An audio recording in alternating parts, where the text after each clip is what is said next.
পুলিশকে উদ্দেশ্য করে প্রধানমন্ত্রী তারেক রহমান বলেছেন, রাজনৈতিক পরিচয় নয়, অপরাধীকে অপরাধী হিসেবেই দেখবেন।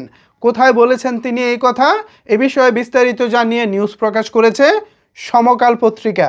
যথারীতি আপনারা এখানে সমকাল পত্রিকার নিউজ কার্ডটি দেখতে পাচ্ছেন। এখানে সমকাল পত্রিকা শিরোনাম করেছে, পুলিশের উদ্দেশ্যে প্রধানমন্ত্রী, রাজনৈতিক পরিচয় নয়, অপরাধীকে অপরাধী হিসেবেই দেখবেন। মূল খবরে বলা হচ্ছে, পুলিশের উদ্দেশ্যে প্রধানমন্ত্রী তারেক রহমান বলেছেন, দুর্নীতি, সন্ত্রাস ও দুঃশাসনের সঙ্গে আমরা আপোষ করতে চাই না।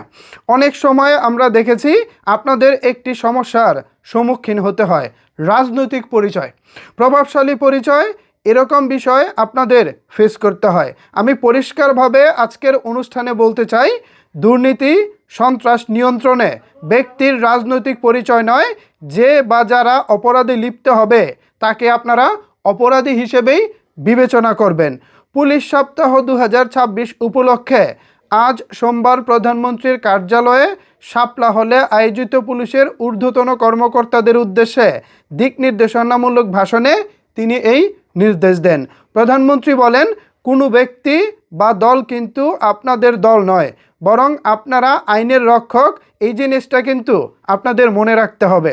আপনারা দায়িত্ব পালন করবেন রাষ্ট্র ও জনগণের কল্যাণে। জনগণের সঙ্গে পুলিশের সম্পর্ক হবে আইনগত ও মানবিক। সাম্প্রদায়িক সম্প্রীতি কঠোরভাবে বজায় রাখতে পুলিশের প্রতি নির্দেশনা দিয়ে বর্তমান সরকার অবশ্যই জনগণের গণতান্ত্রিক রাজনৈতিক অধিকার নিশ্চিত রাখতে চায়। কেউ যেন সাম্প্রদায়িক সম্প্রীতি বিনষ্ট কিংবা কোনো রকম নাশকতামূলক কার্যক্রমে লিপ্ত হতে না পারে, এটিও কিন্তু আমাদের সবাইকে মনে রাখতে হবে। একটা সরকার যেমন চিরস্থায়ী নয়, আমরা 5 বছরের জন্য নির্বাচিত হয়ে এসেছি, ঠিক একইভাবে কিন্তু জনপ্রশাসন কিংবা পুলিশ প্রশাসনের কোনো পদ কিন্তু কারোর জন্য চিরস্থায়ী নয়। পুলিশ সদস্যদের উদ্দেশ্যে তিনি আরও বলেন, বিপদে পড়লে যে কোনো পেশার মানুষ আপনাদের কাছে যায়, অর্থাৎ লোকাল থানায় যায়। আমি দৃঢ়ভাবে বিশ্বাস করি, সেখানে দায়িত্বশীল যে পুলিশ সদস্যরা থাকেন তারা যদি আন্তরিকভাবে চান, তাহলে আইনি ও কৌশলী ভূমিকা নিয়ে অনেক ঘটনার শুরুতেই নিষ্পত্তি করা যায়। পুলিশের আস্থা ও নির্ভরতা সৃষ্টি হলে মব ভায়োলেন্স সুন্দরভাবে প্রতিরোধ করা সম্ভব হবে বলেও মন্তব্য করেন তিনি। প্রধানমন্ত্রী আরও বলেন, রাষ্ট্র ও সমাজে মানুষ নানা রকম অপরাধে জড়িয়ে পড়ে। অর্থনৈতিক বৈষম্য স্বাভাবিকভাবেই এর অন্যতম একটি উদাহরণ। মানুষের মৌলিক চাহিদাগুলো যদি পূরণ হয়, সেক্ষেত্রে অনেক সমস্যাই এড়ানো সম্ভব। বর্তমান সরকার দায়িত্ব নেওয়ার পর বিভিন্ন শ্রেণী পেশার মানুষের মধ্যে অর্থনৈতিক বৈষম্য দূর করে নাগরিকদের সামাজিক অর্থনৈতিক নিরাপত্তা বেষ্টনীর মধ্যে আনতে নানা উদ্যোগ নিয়েছে।